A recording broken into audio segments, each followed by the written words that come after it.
So most of us start playing guitar because we want to be able to play the riffs that we love, the riffs that we listen to, the riffs that got us interested in even picking up the guitar and buying a guitar and actually putting, some of our time towards learning this instrument and getting good at it and actually, the reason why you're probably watching this video. But also to be able to write stuff like that, write riffs that we can be proud of, write riffs that we feel comfortable and we're excited to like show our friends, show our family, show our kids. So, I know though that a lot of the times when we write riffs, they just come out real basic, real bland, just kind of boring, not interesting. They don't sound nearly as good or as cool as like the ones that we like and that we listen to from our favorite bands. And I know, these guys are amazing. They're the gods. They're the people we look up to. So obviously their riffs are going to be better, but you can definitely write riffs that sound good to you, that sound as good as a riff that you would hear on like, a popular metal album. So that's kind of what we're going to talk about today is like 3 kind of ways to make your riffs more interesting, more memorable, more exciting, more enjoyable to play. So let's just get into it. So first, you need to come up with just a basic riff idea. So I came up with one right before filming this, so it's not anything amazing. It's not a great riff, so don't judge me on my crappy riff. It is, the style of riff that I generally play, kind of that 2000s metalcore, to where we're anchoring off of like a low note on the lowest string and then playing kind of a melody between. These ideas I'll kind of base off of that, but you can really kind of implement these ideas into any style of riff, as long as they work. But that's kind of the riff that I'm going to use for demonstration. So let's look at the crappy riff that I wrote.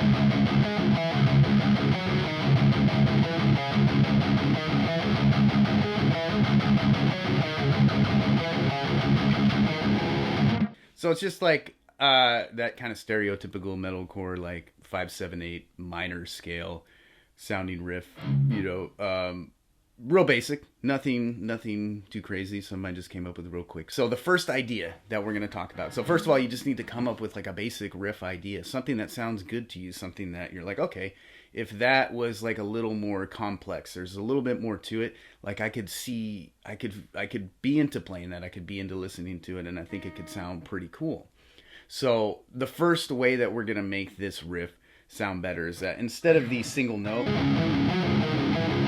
things that I'm playing here, we're going to take that single note like melody and we're going to either play 2-note chords or we're going to play octaves.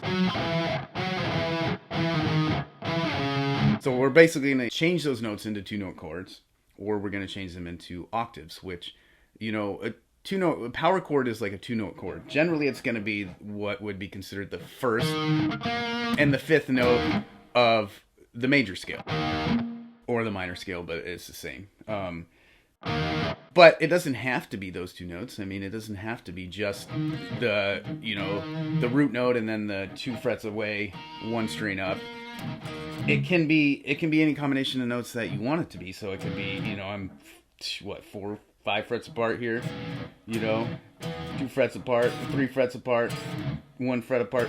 Like any combination of 2 notes that you think sounds kind of cool, like in that melody, you can incorporate. So I could be like,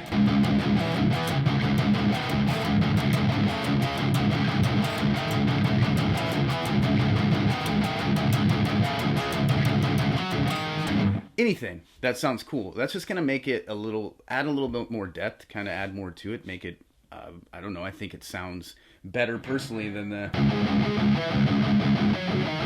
So that's the first way. The second way is gonna be to make these octaves, which an octave is, I always called them like muted power chords before I knew what they were called. And the reason why is because, like we just talked about, the power chord's a 2-note chord. If I'm playing off of the, we'll just go a 10th fret and the 12th fret. So I got the 10th fret for the root note on the A string, the 12th fret on the 12th fret of the D string is the 5th note of that scale. But then if I also play right below that note on the D string, on the G string, on the same fret, the 12th fret, that's an octave of that first note.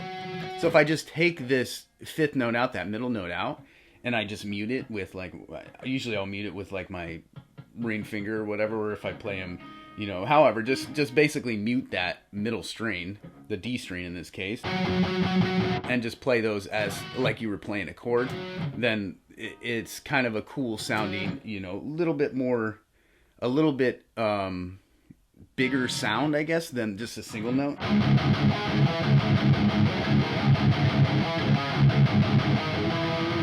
So something like that in place of the...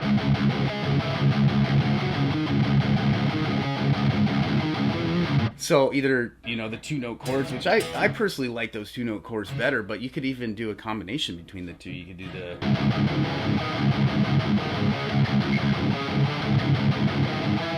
something, combine the octaves and the two-note chords to make it even cooler, more sounding, like more interesting sounding riff. So the next idea is to add like little lead style techniques into the riff. So something like either... I like to do slides. I like to do vibratos. Like if I pause on a note, add in like a vibrato or even like a pinch harmonic like that. You could even do like, slides, pick slides, sweeps. Just start adding in like kind of little lead style or just little extra techniques that kind of make it a little bit more interesting, and maybe switch it up to where, one measure you do something and then the next measure you mix it up. Just add stuff in to make your riff less repetitive, less boring, less dull, more interesting. So, if somebody's listening to it, it's not the same riff 6 times. Maybe you switch it up a couple times to where, you do different stuff, and it just makes it more interesting to listen to, and it makes it funner to play. Personally, it's a little bit harder to learn and figure it out, but once you get it figured out, it's definitely more interesting to play. So maybe a good example of that would be...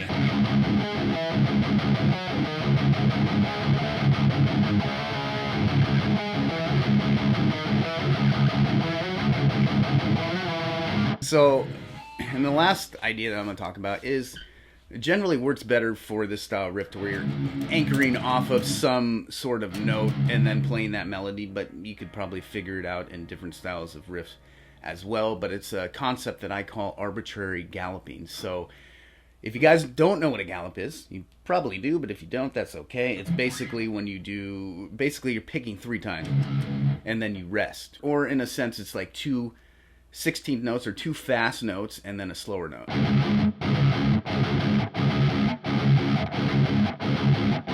And then they're pretty much always palm muted. I mean, you can do them unpalm muted, but sound kind of weird. So usually they're going to be palm muted. You can play them fast, you can play them slow, whatever. So the low note rhythm, that anchored rhythm that I was doing, it was just like 4 8 notes technically. 1 2 3 4, and then I play the little.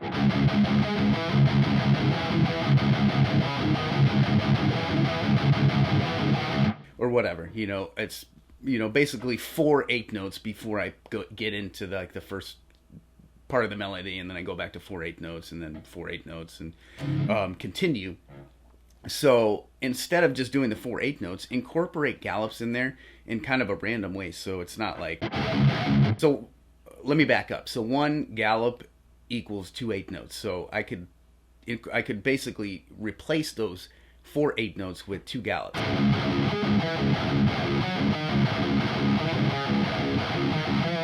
However I wanted to play that riff right there.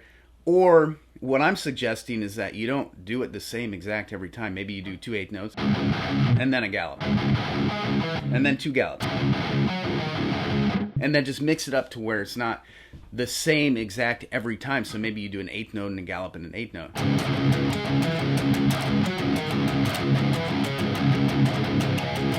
and just mix it up and have like a few different ways that you do it, maybe, or just like 2 different ways and you kind of switch back and forth, but make that rhythm kind of more unique. Make that rhythm a little bit more memorable, a little bit more, random, versus like again, just doing the same thing over and over to where it just kind of gets repetitive and then it's kind of boring to listen to, but just kind of mix it up.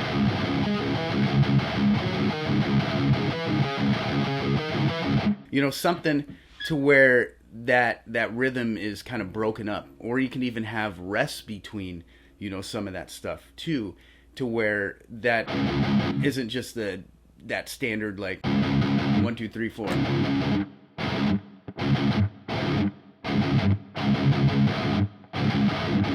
You know, just kind of mix it up and just be creative in that sense. But just remember, you know, 2 8 notes equals 1 gallop. So however you want to incorporate that and then, you know, make that work is, you know, it definitely more interesting and more, it's funner to listen to. And personally, it's funner to play. It's definitely a lot more difficult to learn once you write stuff like that. You know, a lot of the times I'll just play something off the top of my head.